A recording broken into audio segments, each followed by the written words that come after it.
Muhammad Sallallahu Alaihi Wasallam, yang mana dengan selawat yang kita kirimkan kepadanya menjadi sebab untuk mendapatkan syafaat beliau di yaumil akhir kelak. Amin amin ya rabbal alamin. Baiklah Bapak Ibu sekalian, di mana sebagaimana biasanya sebelum kita mulai dengan ada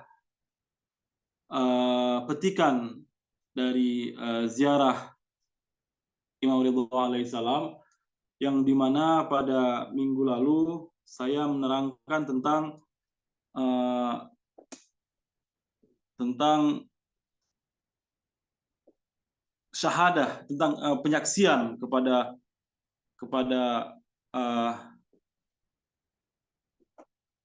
Allah Subhanahu wa taala, bahwa Allah Subhanahu wa taala adalah Allah yang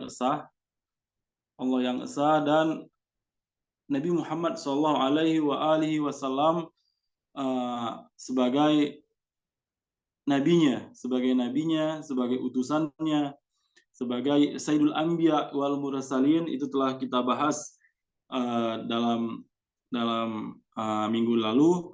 Dan setelah kita bersyahadah, kita melakukan penyaksian bahwa Allah sebagai Tuhan yang esa, Tuhan yang satu, dan Nabi Muhammad adalah Nabi yang Sayyidul Anbiya wal Mursalin, kita setelah itu kita berselawat. Jadi adab dalam ziarah Imam Ridho ini, setelah kita selesai melakukan penyaksian, jadi dengan penyaksian ini benar-benar kita menunjukkan bahwa kita adalah ahli tauhid, kita adalah ahli Islam, kita menerima kenabian Rasulullah SAW, dan setelah itu kita berselawat kepada Rasulullah SAW. Dan yang pertama dalam selawat kita benar-benar untuk Rasul. Allahumma sholli ala Muhammadin abdika wa rasulik wa nabiyyik sayyidi khalqika ajma'in salata la yaqwa ala ihsa'iha wa iruk. Jadi kita benar-benar meyakini bahwa Nabi besar Nabi Muhammad SAW adalah sebagai Sayyidi Khalqik, adalah sebaik-baiknya penghulu dari seluruh khalqik. Jadi khalqik itu adalah ciptaan Allah ajma'in. Benar-benar jadi khalqika ajma'in. Jadi seluruh alam semesta, dari alam materi, dari bumi, planet, matahari, bulan, adalah semuanya ciptaan Allah Subhanahu wa taala. Bangunan-bangunan mulia yang diciptakan oleh Allah Subhanahu juga adalah bagian ciptaan Allah Subhanahu wa taala. Kita tahu ada Ka'bah, ada Hajarul Aswad, ada dan lain-lain yang dimuliakan oleh Allah Subhanahu wa taala di muka bumi ini. Begitu pula dengan seluruh isinya. Dan jauh lebih dari itu, kita katakan adalah para malaikat mukarrab. Jadi kita benar-benar dalam kesempatan ini berselawat kepada Rasul yang memiliki status Sayyidi Khalqika Ajma'in, adalah penghulu dari mereka semua itu, dari seluruh ciptaan oleh Allah Subhanahu wa taala, dari bahkan melebihi para malaikat mukarrab, di mana kita tahu bahwa hal itu bisa kita saksikan bagaimana Allah Subhanahu wa taala mengagungkan Rasul, bukan hanya Rasul tetapi seluruh ahlul baitnya ketika pada malam Lailatul Qadar. Allah memerintahkan mereka untuk turun menghadap kepada siapa? Kepada sayyid mereka, kepada orang yang mereka tuakan, orang yang mereka agungkan, yaitu siapa? Yaitu Rasul. Dan kita juga tahu bahwa dalam peristiwa Isra Miraj, bahwa malaikat saja ketika sampai kepada satu tempat di mana mereka pun tidak diizinkan langsung untuk masuk ke tempat itu, masuk ke posisi itu. Itu menggambarkan betapa besarnya, betapa agungnya betapa agungnya Rasulullah SAW. Dan sekarang kebetulan adalah bulan Maulid, di mana bulan kelahiran Rasulullah SAW, maka layaknya lah kita bagi para pecinta Rasul, pecinta Sayyidi Khalqik, untuk senantiasa selalu memanjatkan banyak-banyak selawat kepada beliau. Ini adalah bulan-bulan Maulid, kita dituntut untuk merenungi tentang sejarah kenabian, sejarah perjuangan Rasul SAW, sejarah bagaimana Rasul senantiasa berjuang untuk supaya Islam sampai kepada kita, bahkan sampai kepada generasi-generasi setelah kita. Dan itu merupakan sebuah proses yang tidak mudah. Karena kita tahu bahwa ada banyak ajaran, tapi terkadang ajaran tersebut hanya sampai kepada si pembawanya. Setelah pembawanya hilang atau telah meninggal, maka si ajaran tersebut pun hilang. Tetapi alhamdulillah, berkat usaha Rasulullah SAW, bagaimana ia menjaga ajaran itu hingga sampai kepada kita hari ini. Dan itu bukanlah sebuah usaha yang mudah, dan itu tidak lain dan tidak bukan berkat beliau, berkat perjuangan Ahlul Bait mereka, yang insya Allah selawat-selawatnya satu-satu mungkin akan kita bacakan di dalam ziarah Imam Ridha ini. Baiklah Bapak Ibu sekalian, kita tidak memperpanjang mukadimah kita akan mulai ziarah kita. Ziarah yang akan sebagaimana biasanya kita akan mulai ziarah kita dengan ziarah izin, minta izin masuk kepada Imam Ridha alaihissalam, supaya hati kita semua terhubung dengan Imam Ridha alaihissalam yang berada di Mashhad, yang berada di Iran, yang berada di Khurasan. Hari ini kita akan jadikan rumah kita, ya Allah, sebagai pelataran dari haram-haram Imam Ridha alaihissalam. Kita jadikan hari ini rumah kita tempat di mana seorang pribadi, yaitu kita, dengan hati, dengan cinta, dengan kerinduan kepada Imam Ridha alaihissalam. Jadi Bapak Ibu sekalian, sebelum kita mulai, kita juga bisa menghadapkan wajah kita, pandangan kita ke Khurasan, ke Mashhad. Jadi arahkan diri kita ke kiblat, serong ke kanan beberapa derajat. Insya Allah kita akan menghadapkan wajah kita ke Mashhad dan menghadirkan kecintaan kita untuk Imam Ridha alaihissalam di dalam rumah kita. Kita mulai saja ziarah kita. Bismillahirrahmanirrahim. Allahumma inni waqaftu ala babin min abwabi buyuti nabiyyik, salawatuka alaihi wa alihi. وقد منعت الناس أن يدخلوا إلا بإذنه، فقلت يا أيها الذين آمنوا لا تدخلوا بيوت النبي إلا أن يؤذن لكم. اللهم إني أعتقد حرمة صاحب هذا المشهد الشريف في غيبته كما أعتقدها في حضرتي، واعلموا أن رسولك وخلفائك عليهم السلام أحياء عندك يرزقون، يرون مقامي ويسمعون كلامي ويردون سلامي. وأنك أجبت عن سمعي كلامهم وفتحت باب فهمي بلذيذ مناجاته. فإني أستأذنك يا ربي أولا، وأستأذن رسولك صلى الله عليه وآله ثانيا، وأستأذن خليفتك الإمام المفروض علي طاعته علي بن موسى الرضا عليه السلام، والملائكة الموكلين بهذه البقعة المباركة ثالثا.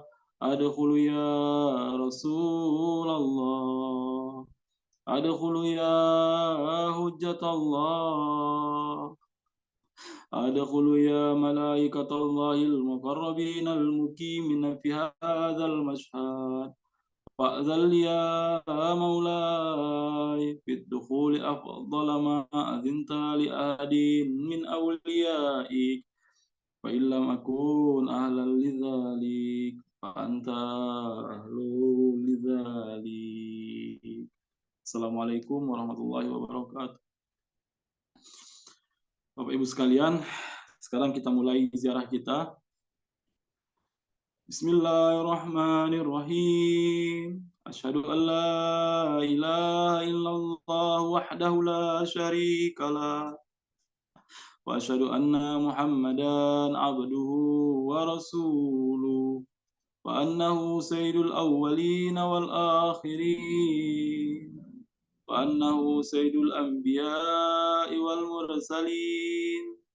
Allahumma salli ala Muhammadin abdika wa rasulih wa nabika wa sayyidi khalqika ajma'in, salata la yaqwa ala ihsa'iha wa iru. Allahumma salli ala amiril mu'minin Ali bin Abi Talib عبدك وأخي رسولك الذي انتجبته بعلمك وجعلته هاديا لمن شئت من خلقك، والدليل على من بعثته برسالتك، وديان الدين بعدلك وفصل قضائك بين خلقك، والمهيمن على ذلك كله. والسلام عليه ورحمة الله وبركاته. اللهم صل على فاطمة بنت نبيك وزوجة وليك وأم سبطين الحسن والحسين، سيد شباب أهل الجنة، الطهرة الطاهرة المطهرة التكية النكية الردية الزكية،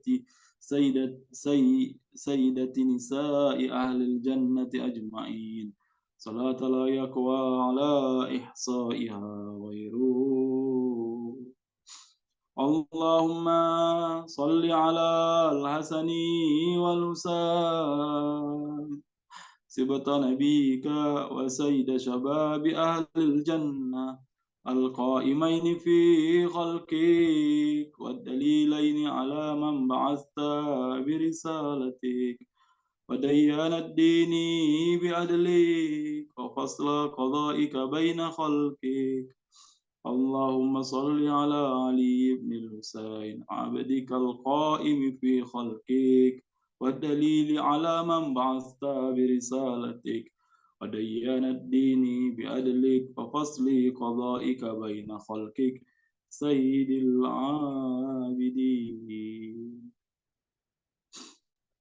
اللهم صل على محمد بن علي عبدك وخليفتك في أرضك، باكر علم النبيين.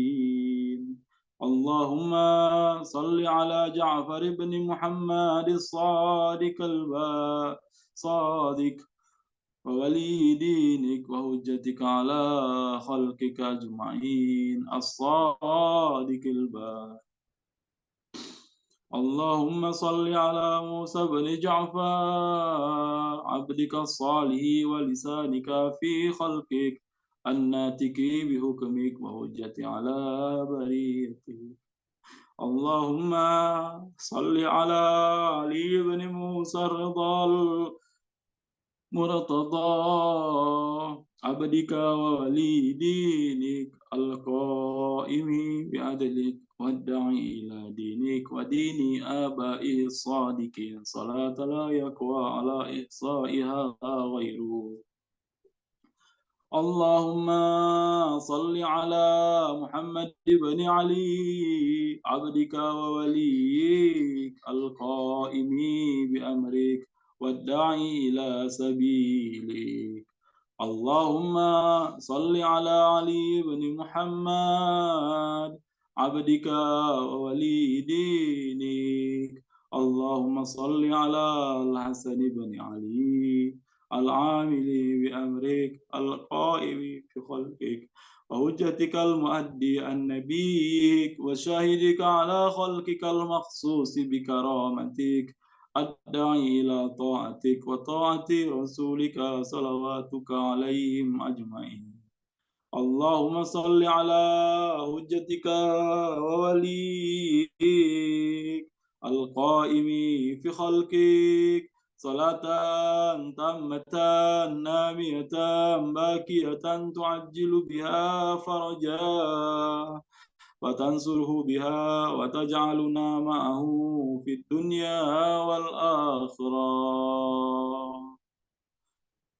السلام عليك يا وارث آدم صفة الله. السلام عليك يا وارث نوح النبي الله. السلام عليك يا وارث إبراهيم خليل الله. السلام عليك يا وارث إسماعيل ذبيه الله. السلام عليك يا وارث موسى كليم الله. السلام عليك يا وارث عيسى روح الله. السلام عليك يا وارث محمد رسول الله. السلام عليك يا وارث أمير المؤمنين علي ولي الله ووصي رسول رب العالمين. السلام عليك يا وارث فاطمة الزهراء. السلام عليك يا وارث الحسن والحسين سيد شباب أهل الجنة. السلام عليك يا وارث علي بن الحسين زين العابدين. السلام عليك يا وارث محمد بن علي باكر علم الأولين والآخرين. السلام عليك يا وارث جعفر بن محمد الصادق. السلام عليك يا وارث موسى بن جعفر. السلام عليك أيها الصديق الشهيد. السلام عليك أيها الوسيء البر التقي. أشهد أنك قد أقمت الصلاة وآتيت الزكاة وأمرت بالمعروف ونهيت عن المنكر وعبدت الله حتى أتاك اليقين. السلام عليك يا أبا الحسن ورحمة الله وبركاته. اللهم إليك صمت من أرضي وقطعت البلاد رجاء رحمتك فلا تخيبني ولا تردني بغير قضاء حاجاتي. Ya Allah, kami tidak berada di Masyhad, ya Allah. Tapi saat ini, dalam waktu ini, kami sempatkan diri kami untuk merasakan kerinduan kami kepadamu, untuk berziarah kepadamu, untuk menyampaikan salam kepadamu. Ya Allah, maka janganlah Engkau, ya Allah, maka jadikanlah kami hamba-Hambamu yang Engkau rahmati, ya Allah, yang hajat-hajat kami Engkau penuhi ya Allah. Amin amin ya rabbal alamin. Warham taqallubi ala qabri ibni akhi rasulika salawatuka alaihi wa ali. Bi abi anta wa ummi ya maulai. Ataituka zairan wafidan aizan mimma janaitu ala nafsi. Wa tatabtu ala dhahri. Wa kulli syafi'an ilallah yawma fakri. Faqati falaka indallahi maqamun mahmudu anta indahu. Allahumma inni ataqarrabu ilaika bihubbihim wa biwilayatihim atawalla akhirahum bima tawallaitu bi awwalahu wa abra'u min kulli walijatin dunahum. Allahumma al'anil ladzina baddalu ni'mataka wa tamu nabi wajahadu bi ayatik wa sakhiru bi imamik wa hamalun nas ala aktafi ali Muhammad. Allahumma inni ataqarrabu ilaika bil la'nati alaihim wal bara'ati minhum fid dunya wal akhirati ya Rahman. Sallallahu alaika ya Abul Hasan. صلى الله على روحك وبدانك صبرت وأنت الصادق المصدق قتل الله من قتلك بالأيدي والألسن. Bapak Ibu sekalian, itulah ziarah kita. Silakan Bapak Ibu sekalian sampaikan salam Bapak Ibu sekalian dengan bahasa Bapak Ibu sekalian. Sampaikan doa Bapak Ibu sekalian sesuai dengan kebutuhan, sesuai dengan hajat Bapak Ibu sekalian. Sampaikan. Insya Allah ini berkat kita panggil Imam Ridho alaihissalam ke dalam rumah kita, Allah Subhanahu wa taala mengijabah, berikan semua apa yang Bapak Ibu sekalian mintakan. Doakan buat orang-orang yang ada di dalam rumah kita, anak-anak kita, suami istri, suami mendoakan istrinya, istrinya mendoakan suaminya. Buat orang-orang tua yang telah, buat orang-orang tua kita yang hidup ataupun telah tiada meninggalkan kita, buat guru-guru kita, buat kepada mukminin dan mukminat dimanapun mereka berada, buat para pecinta Ahlul Bait dimanapun mereka berada, buat para pejuang yang ada dan pejuang khususnya buat Palestina, kita doakan buat kemerdekaan Palestina, dan kita doakan supaya dihancurkan musuh-musuh Palestina. Dan tidak lupa pula kita doakan buat Sayyid Ali Khamenei, buat para marja, dan yang terakhir jangan lupa kita doakan buat Sohibul Amr wal Zaman. Semoga keselamatan selalu menyertainya dan kezuhuran segera diberikan kepadanya. Sebagai penutup, marilah kita sampaikan salawat khas Imam Ridho alaihissalam. Allahumma salli ala Ali ibn Musa Ridha al-Murtada al-Imam at-Takin wa hujatika ala man fawqal ardi wa man tahta al-thara الصديق الشهيد صلاة كثيرة تامة زاكية متواصلة متواترة مترادفة كأفضل ما صليت على أحد من أوليائك اللهم صل على محمد وآل محمد وعجل فرجهم. Kita di ziarah kita Bapak Ibu sekalian, dan kita akan lanjutkan pada acara berikutnya, yaitu mengaji kitab Uyun Akhbarur Ridha. Di sini kita akan bahas hal-hal yang berkenaan dengan Imam Ridho alaihissalam.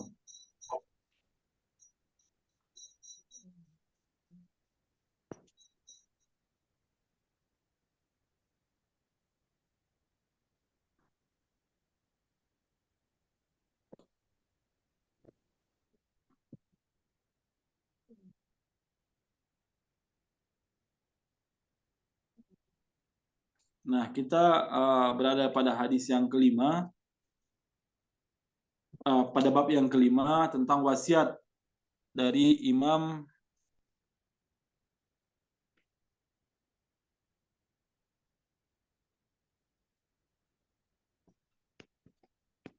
Musa Kazim alaihissalam.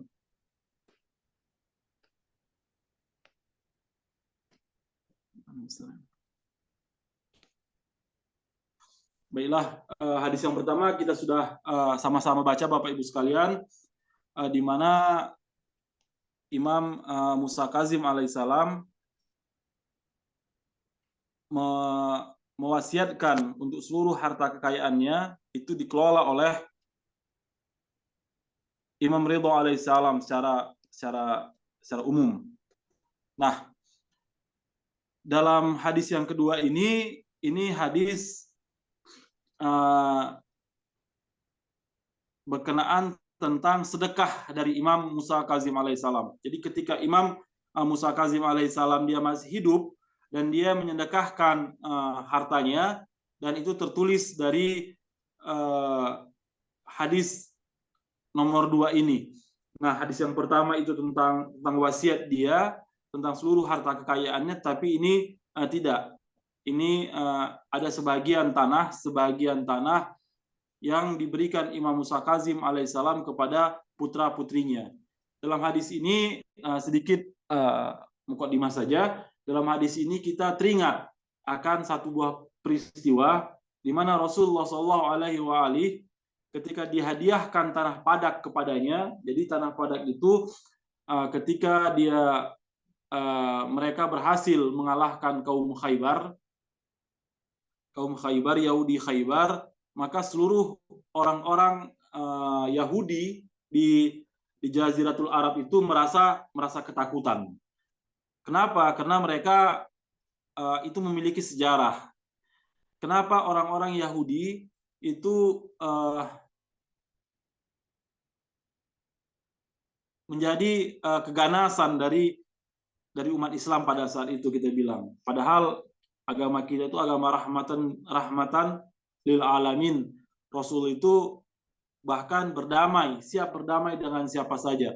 Dia tidak menjadi persoalan baginya Yahudi kah, Nasrani kah, apapun.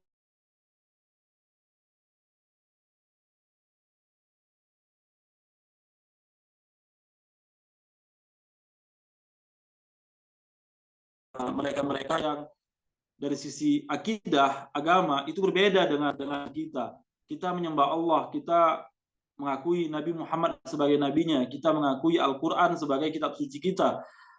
Tetapi mereka bahkan seandainya pun mereka beriman kepada Allah seperti orang-orang Yahudi, bahkan orang-orang pagan sekalipun masih dihormati oleh Rasulullah SAW ketika terjadi ada ikatan, ada perjanjian di antara mereka. Kita tahu bahwa Rasulullah SAW di Madinah ada sebuah ikatan di antara mereka orang-orang Madinah.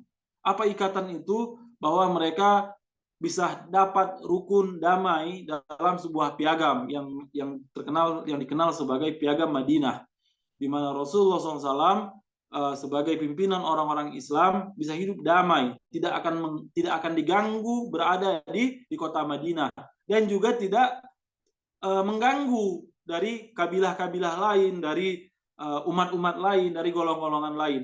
Mereka bisa hidup damai, bisa berdagang dengan damai tanpa harus saling mengganggu. Akan tetapi kita tahu bahwa setelah perjanjian perdamaian tersebut di Madinah, di mana ada banyak keluarga hidup di sana, salah satunya adalah keluarga orang-orang Yahudi. Nah, karena keagungan Rasul, di mana Rasul semakin hari semakin populer, ajarannya semakin diterima oleh banyak masyarakat, dan hal ini bagi orang-orang Yahudi sendiri itu hal yang sangat mengerikan. Bagi mereka sangat mengerikan dalam artian orang semua akan menuju ramai-ramai akan menuju agama yang dibawa oleh Rasul kita Nabi Muhammad SAW. Oleh sebab itu, mulailah kelicikan-kelicikan terjadi pada mereka ketika orang-orang musyrikin, orang-orang musyrik Makkah menyerang Islam, menyerang umat Islam, bahkan sampai mereka menyerang ke Madinah. Tetapi apa yang terjadi? Orang-orang Yahudi ini bekerja sama dengan orang-orang musyrik. Mereka yang mengkhianati perjanjian itu. Mereka yang mengkhianati piagam itu. Sehingga apa? Sehingga akhirnya Rasulullah pun setelah selesainya perang Khandak, di situ adalah titik kritis di mana orang-orang sampai ke pintu gerbang kota Madinah, sedangkan di dalam kota Madinah ada orang-orang Yahudi yang berkhianat terhadap umat Islam. Dan alhamdulillah setelah perang Madinah, maka peranglah di antara Rasulullah pun mulai memerangi mereka, bahkan mengusir mereka. Nah, Yahudi di luar Madinah itu mendukung Yahudi yang ada di Madinah. Jadi mereka lah pendukung-pendukungnya, termasuk Khaybar, termasuk tanah Yahudi Fadak, dan Yahudi yang ada itu mencoba untuk mendukung Yahudi di sana.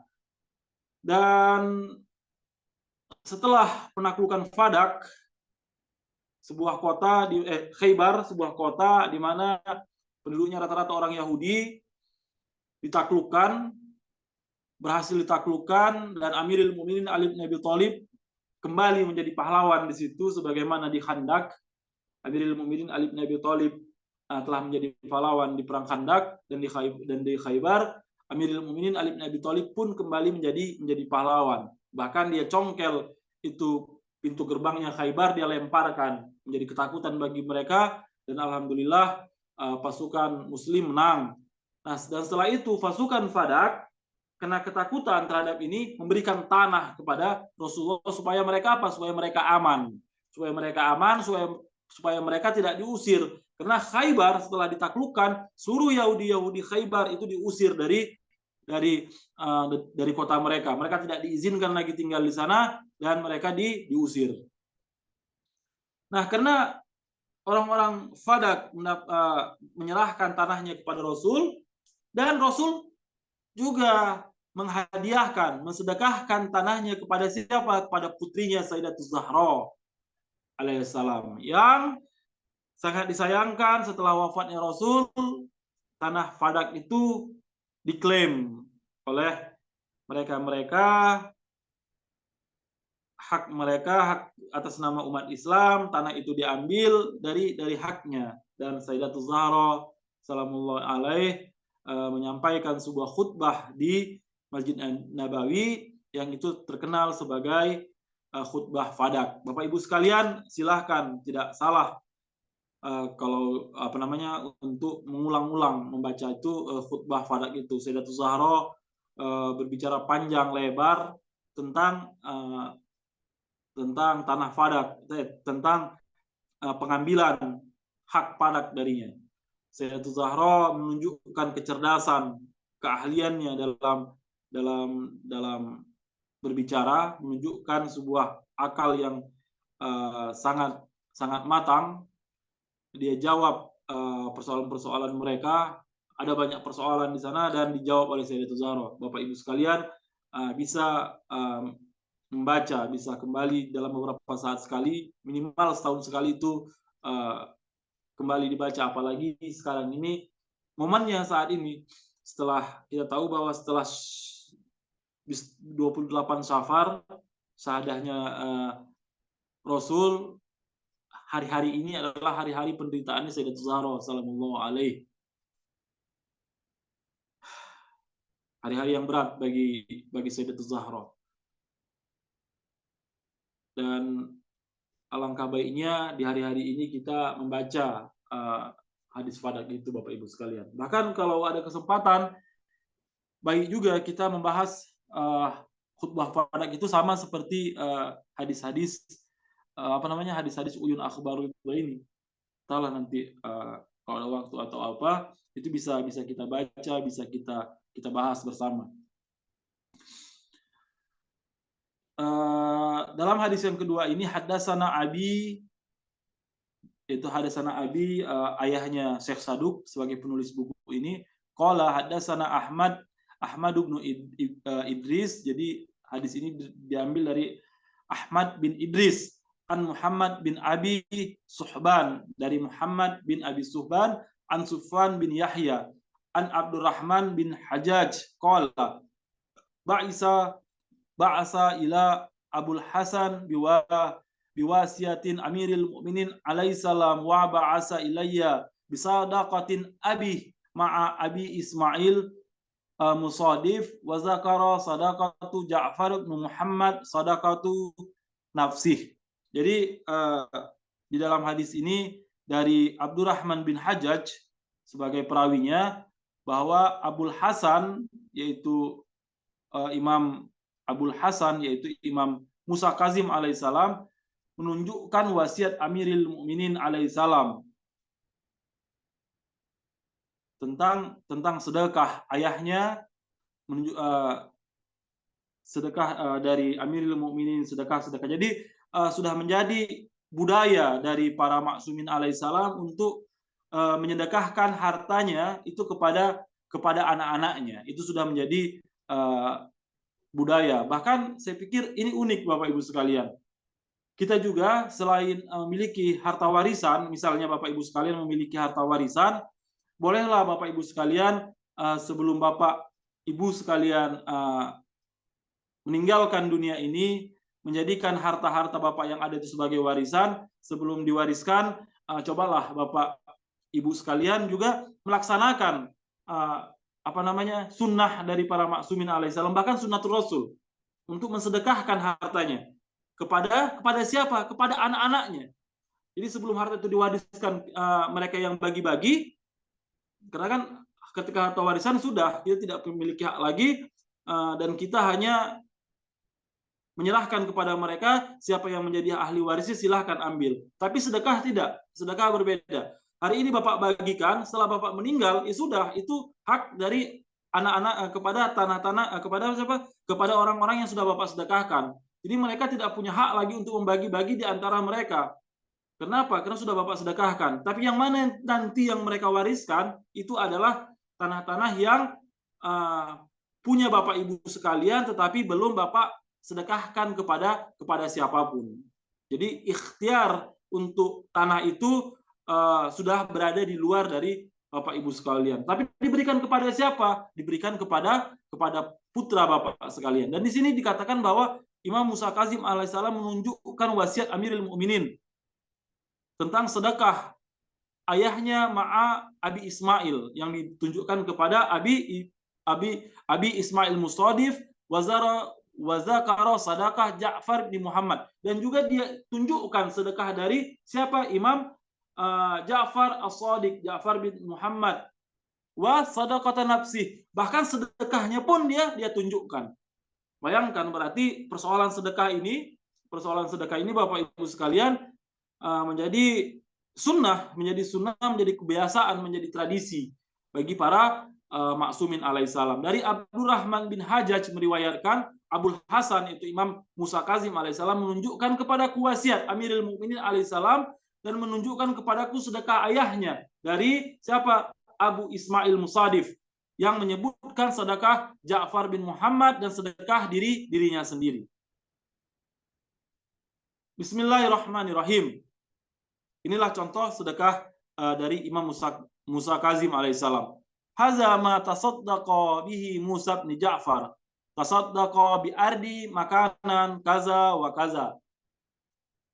Wa hududul ardi kaza wa kaza. Jadi dikatakan ini sedekah Musa bin Ja'far. Apa sedekahnya? Tasaddaqa bi ardi. Imam Musa bin Ja'far menyedekahkan sebidang tanah, makanan kaza wa kaza, di sebuah tempat, tidak disebutkan di mana tempatnya. Tadi lokasinya tidak disebutkan, cuma dikatakan kaza wa kaza. Hududul ardi kaza wa kaza. Batas tanah itu kaza wa kaza.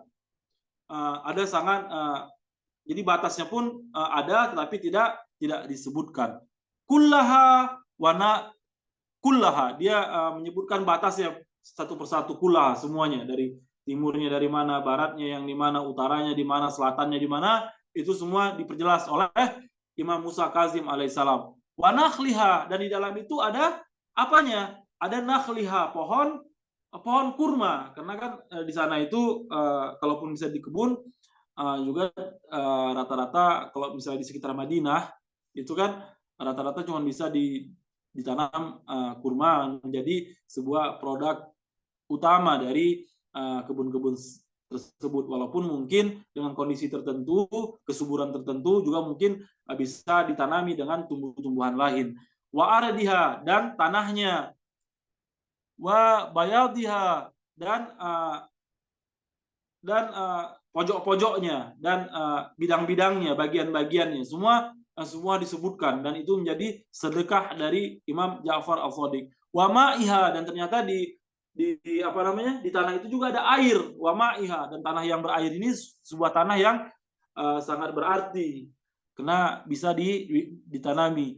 Wa arja'iha, dan bagian-bagiannya. Wa huquqiha, dan dari tanah ini juga ada pendapatan, dan itu pun dia sedekahkan. Jadi bukan tanahnya saja, hasilnya pun dia sedekahkan. Wa syirbiha minal ma, dan dari pengairannya, wa syarbiha, dalam artian pengairan, minal ma, dari air. Wa kullu haqqi huwa laha, dan hak-hak yang ada padanya, fi marfa'in au madharin, dari ketinggian-ketinggian. Jadi tanah-tanah itu seandainya berbukit-bukit, bukit-bukit itu juga mungkin ada keuntungan-keuntungan, dan itu semua juga disedekahkan. Benar-benar kompleks, apa namanya, benar-benar teliti yang disampaikan oleh Imam Musa Ja'far. Tidak hanya sebatas tanah dan batas-batasnya. Bahkan Imam sebutkan satu persatu tujuannya untuk apa? Untuk menekankan bahwa ini semua adalah benar-benar disedekahkan. Fi marfa'in au mazharin, dan mazhar, dan padang-padang rumputnya, wa ghaizin, dan lembah-lembahnya. Jadi mungkin ada tanah-tanah itu yang berlembah, dan lembah-lembah itu pun diberikan. Wa mirfakin au sahatin, ini semua, au masilin, au amirin, au ghamirin. Jadi ini semua berhubungan dengan tanah itu, persoalan airnya, sungai, sandai sungainya di situ, nanti terjemahan ada di bawahnya. Jadi benar-benar sampai au ghamirin, jadi dari sungai kecilnya, sungai besarnya, dari segala macam dari tanah itu. Dan sepertinya ini bukan tanah yang kecil atau sempit, Bapak Ibu sekalian. Ini adalah tanah yang cukup luas. Karena seperti mana tanah Fadak juga adalah tanah yang cukup luas. Bahkan itu bisa menjadi sebuah gerakan awal umat Islam pada saat itu. Tanah Fadak itu tanah yang cukup luas dan tanah yang cukup berarti. Dan itu disedekahkan oleh Rasul kepada siapa? Kepada putrinya. Begitu juga dengan Imam Musa Ja'far, sebuah tanah yang sangat luas, yang sangat berharga, di dalamnya ada bukit, ada lembah, ada sungai. Berarti ini tanah yang cukup luas. Tasaddaqa bijami haqqi, katanya. Disedekahkan dengan seluruh hak-haknya, hak-hak yang disebutkan di atas itu. Min zalik, dari itu, dari yang kita sebutkan tadi. Ala wuldi, kepada siapa? Kepada anak-anaknya.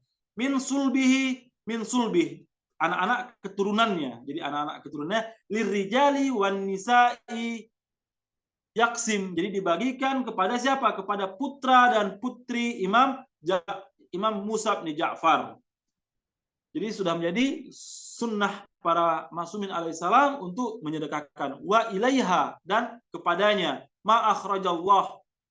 Wa ilaiha, dan juga kepadanya di sini sebagaimana saya lihat adalah para pengolah dari tanah-tanah tersebut. Karena kan tanah-tanah tersebut tidak diolah oleh Imam Musa Kazim, sama seperti Fadak itu tidak diolah oleh Rasul ataupun Amirul Mukminin, tapi orang yang mengolah tanah itu, dan hasil olahan tanah itu dipakai Amirul Mukminin dan diserahkan kepada Sayyidatul Zahra salamullahi alaiha. Yang pernah saya katakan bahwa hasil dari sewa tanah Fadak itu diberikan itu bukan untuk makan, bukan untuk kebutuhan Amirul Mukminin Ali bin Abi Thalib, tapi tanah hasil dari sewa tanah Fadak itu dikembalikan kepada umat Islam, bahkan dikatakan ketika sewa tanah Fadak itu sampai, umat Islam yang ada di Madinah itu berbaris di depan rumah Amirul Mukminin Ali bin Abi Thalib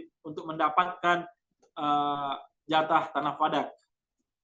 Itu menandakan bahwa pendapatan tanah Fadak bukanlah pendapatan yang sedikit. Dan sama seperti tanah ini, seperti pendapatan tanah ini bukan pendapatan yang sedikit. Ma akhrajallahu ta'ala minal ghallatiha, dan Allah Subhanahu wa taala mengeluarkan hasil darinya yang bisa dipanen. Ba'dallazi yakfiha, setelah mencukupkan dari dari modal-modalnya semua sudah cukup. Wa imaratiha wa muraqibiha, jadi uang untuk modal lah. Imaratiha untuk pembangunannya, untuk meraqibi, untuk merawatnya. Ba'da salasina ghadaqan, setelah 30 air. Apa 30 air? Maksud setelah 30 tahun. Maka hasil-hasilnya itu, jadi tanah itu seperti belum dibangun. Tanah itu belum dibangun, yang pemiliknya Imam Musa Kazim alaihissalam, dan tanah itu diberikan kepada pengolah selama 30 tahun untuk benar-benar menghidupkan tanah tersebut. Dan setelah itu yaksimu fi masakin ahlil qaryah baina wuldi Musa bin Ja'far. Dan setelah itu maka diberikanlah kepada penduduk desa tersebut, yaitu penghuni tanah tersebut. Siapa penghuni tanah tersebut? Baina wuldi Musa bin Ja'far, dari fi masakin, orang-orang miskin dari anak-anak dari Imam Ja'far, Imam Musa bin Ja'far. Lidzakarin mislu hazil unsain. Jadi untuk jatah satu orang laki-laki itu mendapatkan jatah satu orang laki-laki sama dengan jatah dari 2 orang perempuan. Jadi sama seperti hukum waris, satu laki-laki, jatah satu laki-laki itu sama dengan jatah 2 orang perempuan. Dengan nama Allah yang Maha Pengasih lagi Maha Penyayang, inilah sedekah Musa bin Ja'far, telah menyedekahkan tanah yang bertempat di suatu daerah, dan batas tanahnya batas yang telah ditentukan, seluruh tanahnya, pohon-pohon kurmanya, tanahnya, airnya. Terus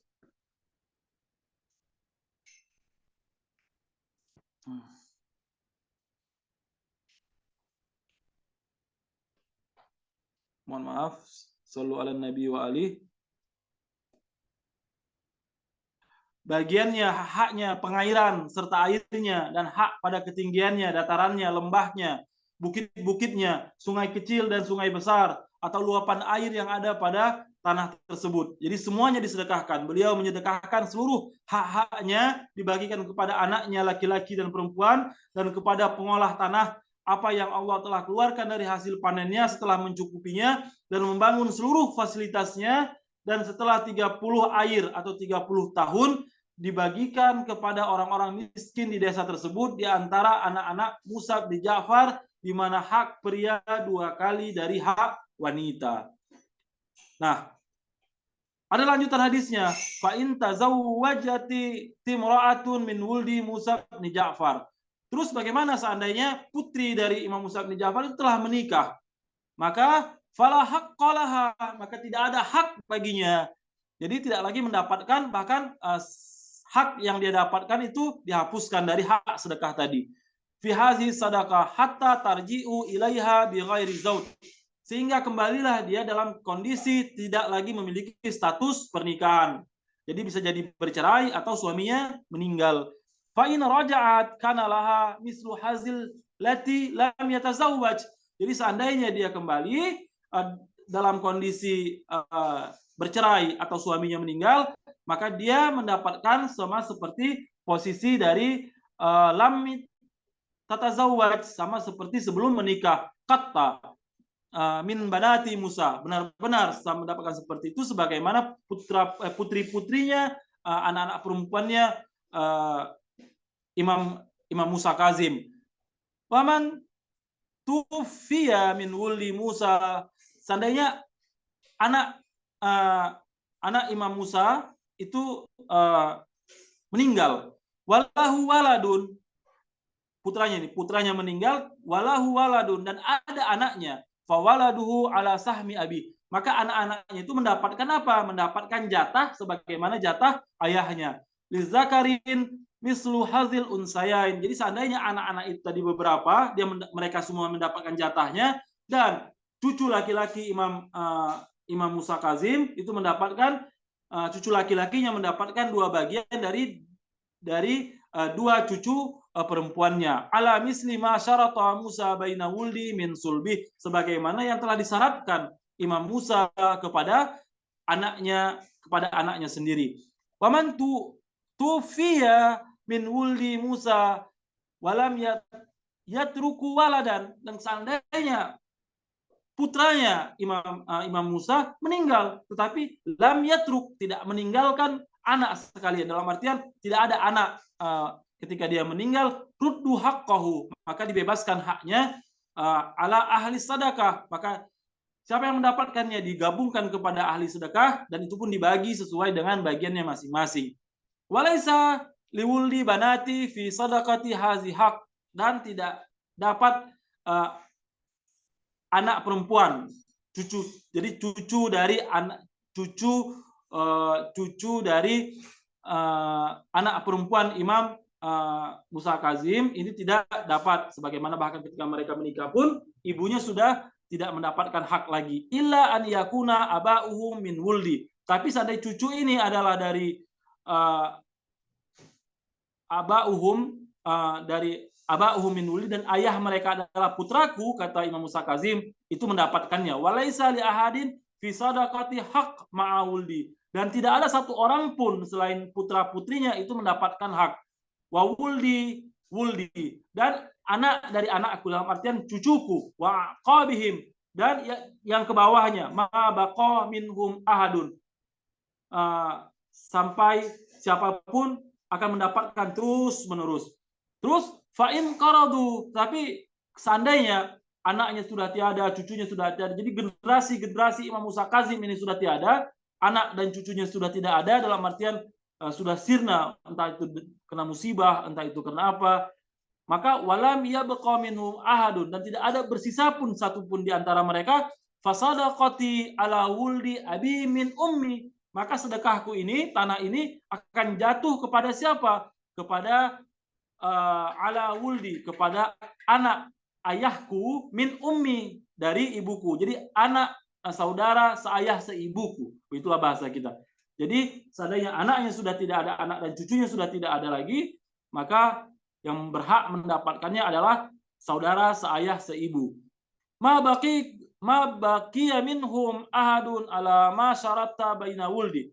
Nah, seandainya ini terus ada di antara mereka, saudara-saudara seayah seibu tadi, maka syaratnya sama seperti yang kusyaratkan kepada anak-anakku. Seandainya laki-laki mendapat 2 bagian dari anak perempuan, dan seandainya meninggal cucunya, samalah seperti yang disyaratkan kepada anaknya.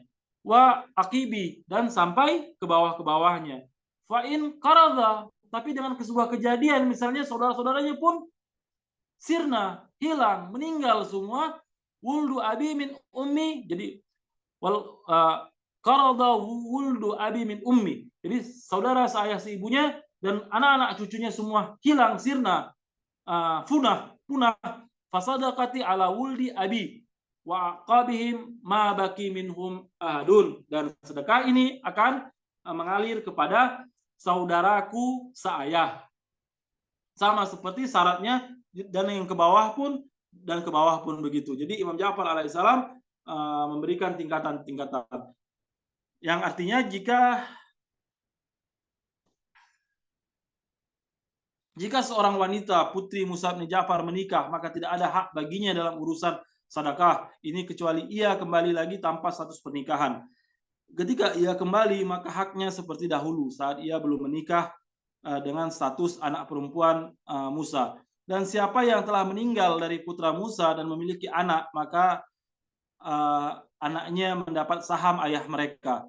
Untuk anak laki-laki mendapatkan 2 bagian dari anak perempuan sebagaimana syarat yang diajukan Musa untuk anak-anaknya sendiri. Dan siapa yang meninggal sedangkan ia tidak memiliki keturunan, maka haknya digabungkan kepada mereka yang berhak sedekah, dan tidak ada hak dan tidak ada hak sedekah untuk cucu dari anak perempuan kecuali ayah mereka adalah putraku, dan tidak ada seorang pun memiliki hak dalam masalah sedekahku selain anak-anakku dan cucu-cucuku dan setelahnya selagi ada.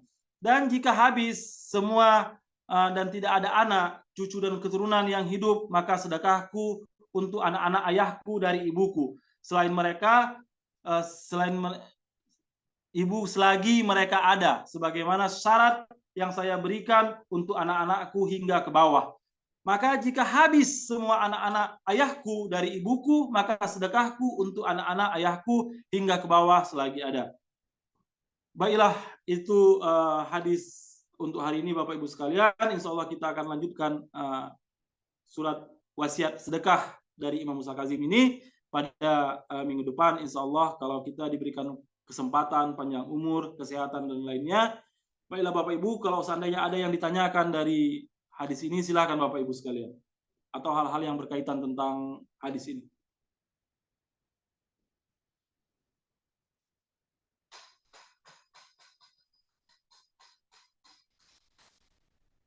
Terima kasih saya ucapkan kepada Bapak Ibu sekalian yang telah menyertai saya dalam rombongan ziarah ini. Walaupun tempat kita berbeda-beda, saya di sini, Bapak entah di mana, Ibu entah di mana. Tetapi sesungguhnya kita hari ini sama-sama Bapak Ibu sekalian. Sama-sama seandainya ziarah kita diterima, insya Allah ziarah semua kita diterima. Dan seandainya satu di antara kita diijabah, insya Allah semua kita juga diijabah. Dan insya Allah Allah Subhanahu wa Ta'ala menjauhkan bala dari rumah-rumah kita yang kita pakai dari ziarah hari ini, dan Allah Subhanahu wa Ta'ala melapangkan rezeki dari masing-masing rumah yang kita yang di tempat untuk ziarah ini dimanapun berada. Saya akhiri, wabillahi taufiq wal hidayah. Assalamualaikum warahmatullahi wabarakatuh. Terima kasih Bapak Ibu sekalian. Waalaikumsalam warahmatullahi wabarakatuh. Syukran Ustaz. Jazakallah. Assalamualaikum. Pamit ya. Assalamualaikum warahmatullahi Ya, sama-sama wabarakatuh. Bu. Insya Allah ketemu lagi. Ikut lagi. Ya Bu. Insya Allah Rabu depan ikut lagi. Insya Insya Allah Bu, Allah. insya Allah, insya Allah. Semoga Ya. bisa kita sama-sama Ya. satu rombongan, insya Allah. Bahkan Ya. mudah-mudahan Allah berikan kita semua sama-sama ziarah Ya, bertemu di ya. halaman ridho, insya Allah Bu. Ya Karim, syukran Ustaz, syukran semuanya teman-teman. Assalamualaikum warahmatullahi Waalaikumsalam wabarakatuh. warahmatullahi. Terima kasih Ustaz. Assalamualaikum. Ya Bu Farida. Ya, terima kasih Ustaz. Assalamualaikum ya Habibullah. Assalamualaikum. Suara Ibu pelan sekali Bu, saya tidak dengar Bu.